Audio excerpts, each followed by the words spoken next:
Olá, gente querida do coração verde e amarelo. Jornal Foco do Brasil. Compromisso com a verdade. Sou Cleiton Basso, contando mais uma vez com o seu comentário, sua opinião.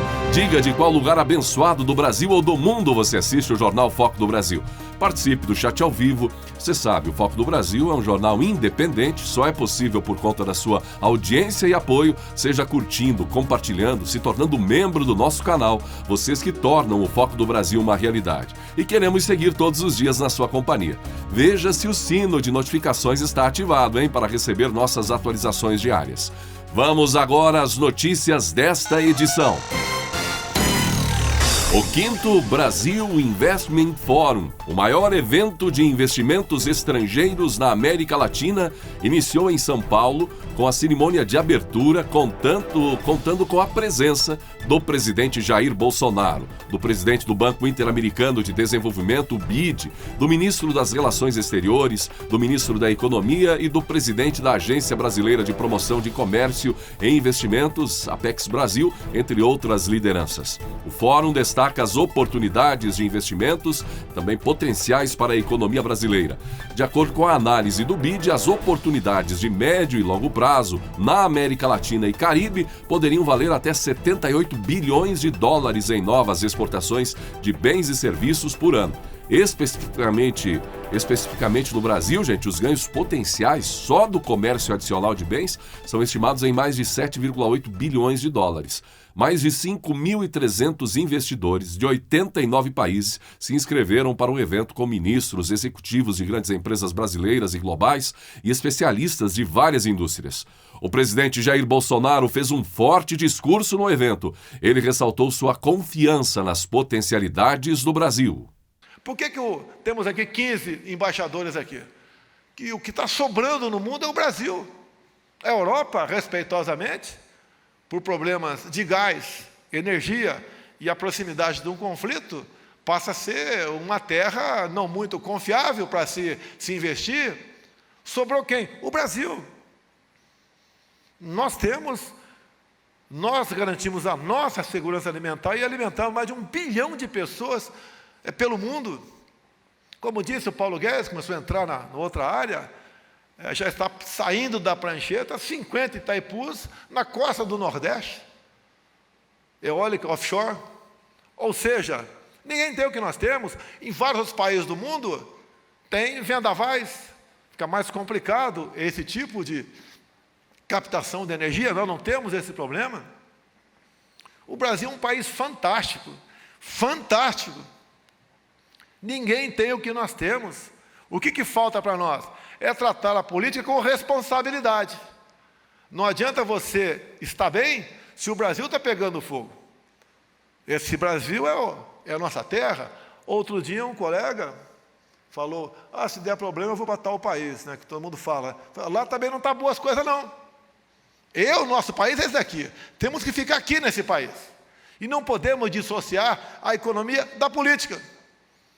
Bolsonaro comentou sobre sua chegada à presidência. Não tinha nada para estar aqui, nem levo jeito. Nasci para ser militar, fiquei por 15 anos no Exército Brasileiro. Entrei na política meio por acaso. Passei 28 anos dentro da Câmara, nenhum problema. Os processos que respondi lá, todos por ocupar a tribuna. E não outros tipos de acusação, seja ela quais forem.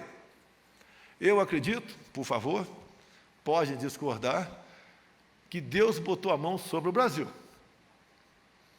Nos deu uma chance de abrir os olhos e falar o que nós queremos. De todo mundo se conscientizar que temos que jogar dentro das 4 linhas da Constituição. E quem estiver jogando fora, e tem, naquela praça dos 3 poderes, tem que vir para dentro das 4 linhas. O presidente Bolsonaro concluiu fazendo um pedido e citando Salomão. A minha posição do governador, prefeito, é tomar decisões.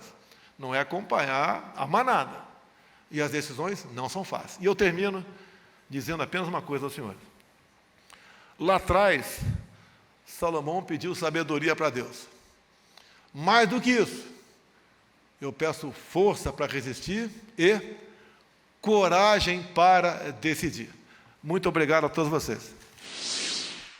Maior empresa do setor elétrico da América Latina, a Eletrobras perdeu o controle estatal após 6 décadas.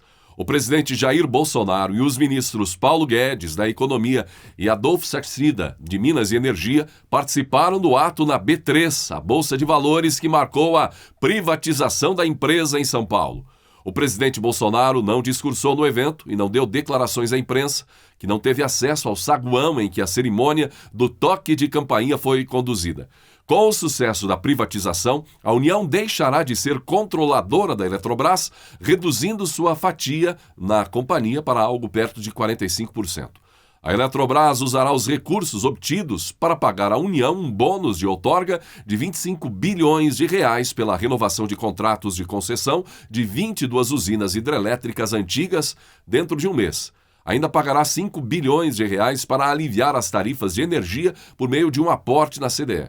A privatização deve ter potencial de reduzir em cerca de 2,4% os reajustes nas contas de luz neste ano, segundo o Ministério de Minas e Energia.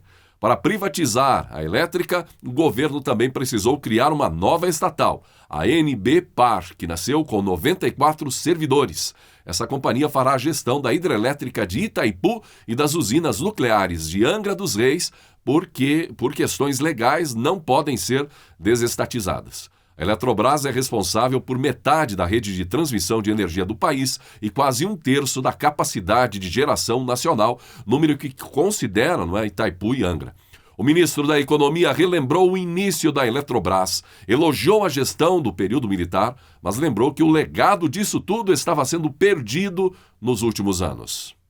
Esse legado estava sendo perdido em prejuízo, aparelhamento, desvio de recursos. A missão é o quê? A missão é deixar esse legado para gerações futuras. Então, a maior empresa de geração de energia limpa, renovável do mundo está livre. É como um filho que saiu de casa aos 18, 19 anos e foi para a vida. E agora vai vencer e vai seguir. Não precisa mais ficar sob a proteção do Estado, que estava começando a ficar detrimental. Guedes ressaltou ainda que a Eletrobras, como estatal, não conseguia mais investir. Esgotou a capacidade de investimentos. Precisa investir 15,7 bilhões ao ano para manter a fatia de mercado, só para isso. Mas não conseguia e não conseguiria investir mais de 3 bilhões de reais. Portanto, uma sensível diferença diante do necessário, disse ele. Então, ela agora está livre, está capitalizada, vai seguir, e ela é a garantia da segurança energética do Brasil nessa nova dimensão, que é a dimensão renovável. Então, o Brasil, ela vai estar, daqui a pouco, vai estar construindo fazendas de óleo a 25 quilômetros, de eólica a 25 quilômetros da costa. Vai ser um gigante, como ela sempre foi. Ela estava perdendo o fôlego, perdendo a capacidade financeira, e nós estamos devolvendo a ela essa liberdade para voar. Guedes ainda agradeceu à equipe e ao presidente Bolsonaro pela liberdade de poder trabalhar. Perseguindo dia a dia, mandando o andamento de como é que estão as coisas, quer dizer, foi uma luta longa, a equipe toda do ministro Bento também, com Marisete, todo mundo que estava lá, e principalmente a turma da Eletrobras também, né? Estava lá o Wilson Martins, quando a gente começou o governo, não sei se ele está aí. Realmente é um dia histórico para o Brasil, e eu sou muito grato a todo mundo que nos ajudou, e principalmente ao presidente pelo apoio e pela determinação nesse esforço de transformação do país. Então, o presidente Bolsonaro, o general Braga Neto e atuais e anteriores autoridades que, de alguma forma, andaram no procedimento, aí no projeto de privatização da Eletrobras, foram chamados à frente para a participação na contagem regressiva para o aperto da campainha, como celebração do dia histórico da capitalização, da Eletrobras. E o presidente Bolsonaro foi o primeiro a acionar a campainha. 5, 4, 3, 2, 1...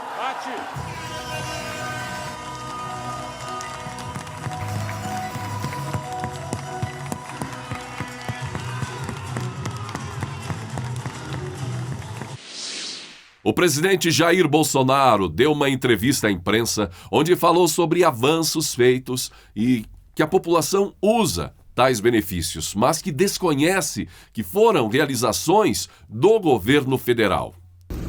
Quando você fala em PIX, eu acho que 80% da população não sabe que o PIX foi o nosso governo. Nós devemos tirar, ou melhor, o sistema financeiro, os bancos devem deixar de pegar do povo em torno de 30 bilhões no corrente ano por causa do PIX. E o PIX não tem taxa. A questão do FIES.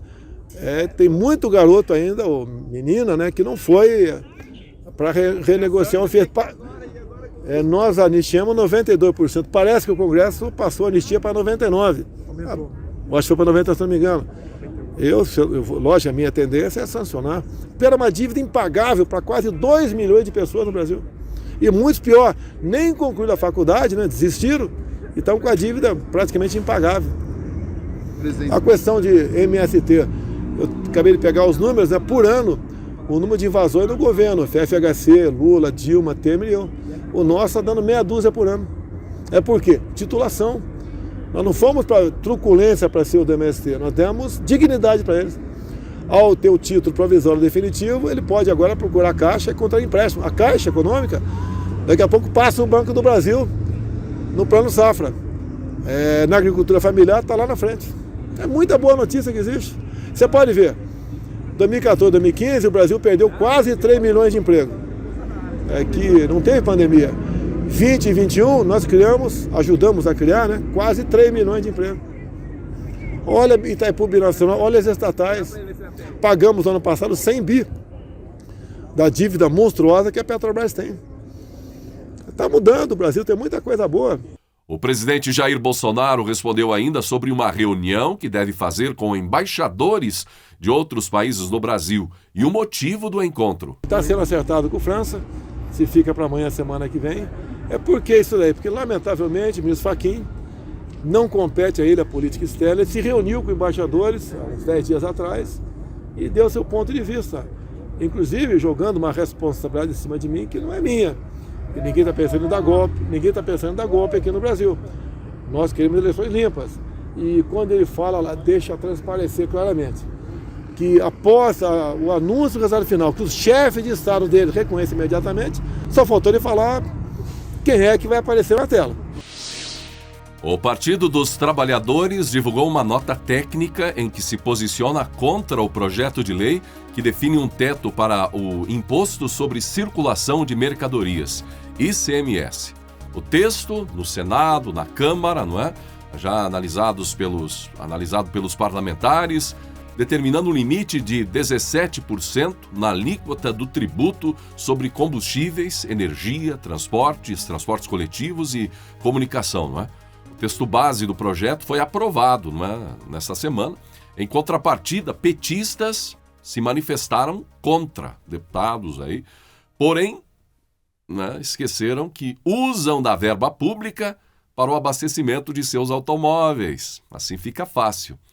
Alguns até foram citados usando aí 13 mil reais de dinheiro público para abastecer seus veículos, por exemplo, na Câmara dos Deputados, outro 6,9 mil reais de dinheiro público, outro 6 mil reais a mais, em uma reportagem aí que circulou. Gastando principalmente comprando diesel S10, o preço padrão aí e tal. Então é fácil criticar algo, e fazer politicagem em cima de um tema que hoje é crucial. Porque tal assunto, gente, você embarca no metrô em São Paulo, embarca dentro de um ônibus que corta aí o Brasil, você entra no Uber, você vai no táxi, em qualquer que seja o local, no supermercado, todo mundo está falando e aguardando com expectativa o resultado dessa questão. Então, é aguardar para ver os resultados. É isso que o povo brasileiro tem a esperar. O resultado é a expectativa. O ator José de Abreu comentou sobre as buscas feitas na Amazônia para encontrar o jornalista Dom Phillips e o indigenista Bruno Araújo, que desapareceram no dia 5 de junho. E aproveitou para quê? Para fazer o que esquerdistas estão fazendo com muita vontade atualmente: atacar o presidente Jair Bolsonaro. Triste, Pobre Brasil! Bolsonaro assassino, escreveu José de Abreu em suas redes sociais ao comentar o assunto e também recebendo muitas contrarrespostas.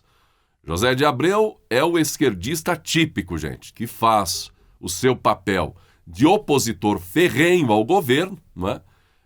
É alguém doente, por exemplo, de Lula, e não há o que se lamentar quem é do outro lado, quanto à posição de Zé de Abreu e de outros da oposição, não é?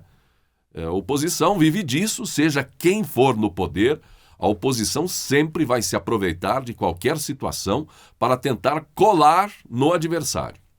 Agora, sobre o desaparecimento do jornalista britânico e do indigenista brasileiro no extremo oeste do Amazonas. E a onda de críticas levantada pela esquerda, por opositores ao governo, por lideranças relacionadas a esse círculo aí, o Itamaraty declarou na ONU que o governo atua para reprimir ações ilegais em terras indígenas e insistiu que programas de proteção incluem ambientalistas e jornalistas. Num discurso considerado forte, duro, o governo brasileiro garantiu no Conselho de Direitos Humanos das Nações Unidas que está comprometido com a realização também de eleições democráticas. E elevou o tom e insinuou que não aceita a interferência no processo eleitoral no país, depois de a entidade ter soado alerta sobre o pleito no país em outubro, através da alta comissária da ONU, Michelle Bachelet, ter pedido que não houvesse interferência no pleito, além de criticar a violência contra indígenas, ambientalistas e jornalistas aqui no país. Bachelet é conhecida por tecer críticas ao governo Bolsonaro e por seu viés progressista, não é, à esquerda, no Chile.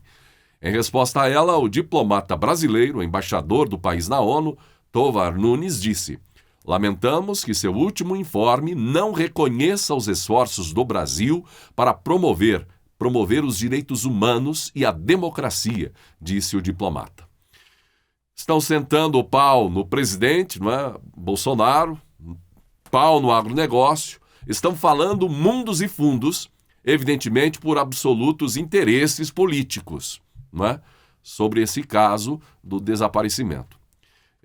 Estão dançando em cima da tristeza, pensando nas eleições de outubro de 2022. Essa é que é a verdade. Que a Amazônia precisa ser preservada, gente, a todo custo? Claro que sim. Que é possível imaginar que, além da selva, há coisas inimagináveis lá dentro. Claro que sim. Sempre soubemos disso. Que há pessoas apaixonadas pela causa lá dentro, trabalhando, pessoas sérias. Sim. Desde sempre sabemos também da ganância humana, da exploração criminosa de meio mundo em território brasileiro. Menos dos brasileiros. Menos do Brasil. Então, que o lamentável episódio sirva assim para alavancar forças para a preservação, para o cuidado. Como o próprio presidente Bolsonaro diz, esse país é muito grande, tem muito espaço ainda para o agronegócio e também para cuidar todinha da parte brasileira da Amazônia. Mas devemos ter cuidado. Neste contexto todo é preciso olho vivo, porque se cuidar da Amazônia é crucial também é não dividir o Brasil com ideologias, muitas ideologias nefastas, contra a família, contra a fé, contra o povo brasileiro, contra o próprio país. Esse negócio de demarcar, até uma palavra pouco usada há pouco, agora é moda entre os que criticam Bolsonaro por Bolsonaro dizer que a Amazônia é nossa. Agora dizem a palavra originários. Chamam os índios de originários. E aí quando falam isso, você já detecta na hora, não é? Chamam os índios de originários, ao melhor estilo, a todos e a todas. O bordão de petistas e esquerdistas, enfim, progressistas. O segundo ponto é ressaltar o valor dos dois desaparecidos. É conhecida a paixão que tinham pela causa, pela região, pelos índios. Enfim, duas pessoas valorosas, tão valorosas quanto os milhares de inocentes que têm suas vidas ceifadas todos os dias por crimes inexplicáveis Brasil afora. A cultura da impunidade tomou conta do país. E todos conhecem muito bem quem são os culpados por isso. A indignação do brasileiro é essa. É geral. Criminosos impunes. Parte da mídia quer dizer que a culpa é da polícia, mas ela passa todos os dias expondo suas vidas em busca de bandidos que são conhecidos, até chegam a ser presos. São presos, mas logo são soltos, vivem impunes. Dizer que diante disso, que concordo plenamente que é preciso rever muita coisa nesse contexto ambiental. Sobretudo a questão aí do cuidado, da preservação, mas também há outras áreas. A questão judiciária, a questão das leis, a questão de justiça nesse país. Porque seja quem for, quem quer que seja, quem fez ou mandou fazer contra Dom Philips e Bruno Araújo, é quase garantido que por mais de uma vez estiveram à disposição da justiça. Mas foram liberados como inocentes, com direitos humanos e muito mais, livres para depois cometerem atrocidades como esta feita na selva amazônica. Então, confirmando culpados, descobrindo, vamos olhar a ficha, né? A ficha criminal. O passado do indivíduo. Quantas vezes o Brasil teve a oportunidade de colocá-los em definitivo atrás das grades, mas foram liberados. Foi assim lá. Injustiça. E todos os dias, em todos os cantos deste país, mães e pais com o coração dilacerado, clamando por isso, por justiça. Não faltam advogados para instruírem criminosos a mentira. Não falta disposição para soltar bandidos, mas tempo para discutir bobagens e proteger costas largas, costas dos mais gabaritados e poderosos em salários e verbas públicas. Isso sim, sobra tempo e é prioridade. De todo modo, opositores vão ao delírio com o caso de Dom Philips e Bruno. Vão ao delírio quando culpam Bolsonaro. Mas bem lembrou a cantora Anitta. Disse que lembrou algo acontecido em 2005, em pleno mandato de Lula, quando a missionária Dorothy Stang, apaixonada pela causa, foi assassinada. Um homem assumiu a culpa, mas dizem que há outros por trás.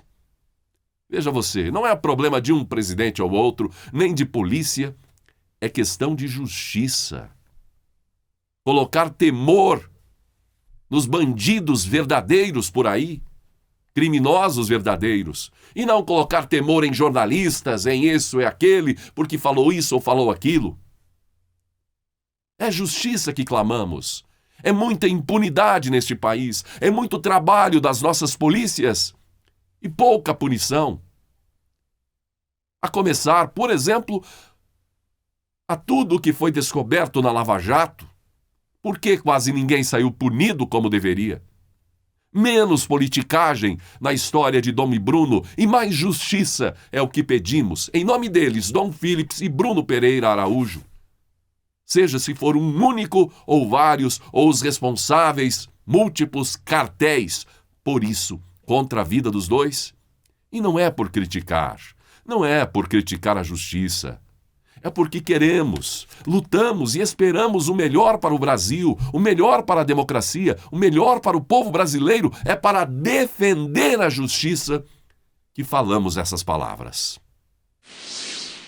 Brasil é o maior exportador de carne bovina do mundo e quarto maior produtor de grãos, diz estudo. Segundo o estudo, foi também o maior exportador de carne bovina, com 2,2 milhões de toneladas e 14,4% do mercado internacional. É o detentor do maior rebanho do mundo. Em 2020, o Brasil ocupou o segundo lugar em quantidade de carnes exportadas, bovina, suína e aves, com 7,4 milhões de toneladas, 13,4% do total mundial. No ano passado, as 4,3 milhões de toneladas, 20,9%, colocaram o país como o maior exportador de carne de aves também. Os dados mostram a evolução e o posicionamento da produção e comercialização internacional do agro brasileiro. Soja, milho, algodão e carnes são os produtos mais dinâmicos pela crescente demanda externa. A perspectiva é que devam continuar nos próximos anos. Crescimento populacional e elevação da renda no mundo são as forças motrizes da demanda mundial, principalmente na Ásia, destacando-se a China e, em um futuro próximo, a Índia, afirma o pesquisador Elísio Contini, um dos autores do estudo. Elaborado pela Secretaria de Inteligência e Relações Estratégicas da Embrapa, o levantamento realizado com os dados da plataforma FAO-STAT, da Organização das Nações Unidas para a Alimentação e a Agricultura. Também mostra que o Brasil tem destaque em outros segmentos, como na produção de frutas, ranking no qual ocupou o terceiro lugar em 2020, com 58 milhões de toneladas em frutas produzidas, e no algodão. Segundo dados do estudo, nos últimos 20 anos houve um aumento de produção e de exportação do produto. No ano passado, o país foi o quarto maior produtor e o segundo maior exportador, ficando atrás apenas dos Estados Unidos. A pesquisa analisou exportações dos últimos 20 anos e mostra como o país alcançou posições importantes no mercado internacional. Um estudo feito pela empresa brasileira de pesquisa agropecuária, Embrapa, sobre as exportações brasileiras entre os anos 2000 e 2020, revela que o país alcançou, neste período, posições importantes no mercado internacional, não só na exportação, mas também na produção. A pesquisa mostra que o país é o quarto maior produtor de grãos, arroz, cevada, soja, milho e trigo do mundo, sendo responsável por 7,8% da produção mundial, sendo que na soja se tornou o maior produtor e exportador em 2020, respondendo por 50% do comércio mundial do grão. No milho, foi o segundo maior exportador em 2020, além de ter sido o maior produtor de açúcar, com 1/3 da produção global, e café, com 30,3% do total em 2020. Pesquisa do Instituto Paraná Pesquisas com eleitores do estado de Santa Catarina aponta que o presidente Jair Bolsonaro lidera as intenções de voto para o Palácio do Planalto nas eleições de outubro no estado. De acordo com o levantamento estimulado, divulgado nessa semana, 45,1% do eleitorado catarinense pretende votar no atual presidente da República, contra 29% do ex-presidente Lula, segundo colocado. De acordo com a versão estimulada, na qual é apresentada uma lista de nomes ao entrevistado, a diferença entre os dois candidatos é de 16,1 pontos percentuais. Esta é a primeira consulta feita pelo Instituto no Estado este ano para saber em quem os eleitores pretendem votar nas próximas eleições para presidente da República. A pesquisa de opinião pública realizada no estado de Santa Catarina utilizou uma amostra de 1.540 eleitores, estratificada por gênero, faixa etária, grau de escolaridade e renda domiciliar mensal. Mais alguns momentos do presidente Jair Bolsonaro nesta terça-feira. Eu tirei com ele a foto. Eu e ele, lado a lado.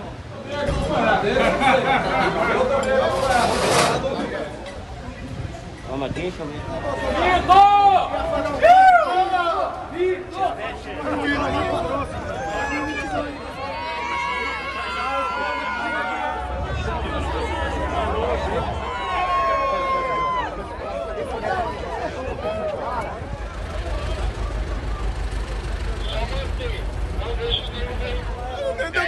Tem que ir, meu Deus do céu.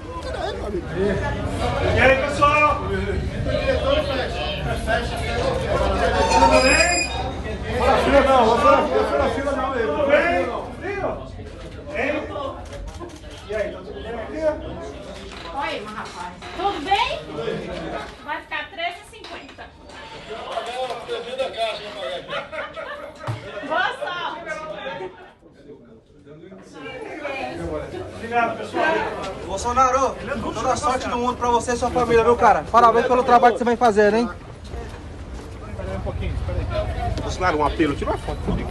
Pô, mano, tirar foto do Corinthians. Ah, mano, não. Eu sou pouco, pô. Eu sou pouco.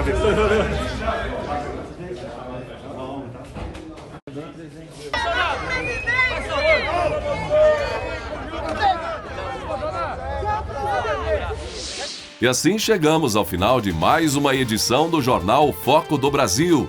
Não esqueça da importância de ter você curtindo, compartilhando, se tornando membro do nosso canal. Vocês que tornam o Foco do Brasil uma realidade e queremos seguir todos os dias na sua companhia.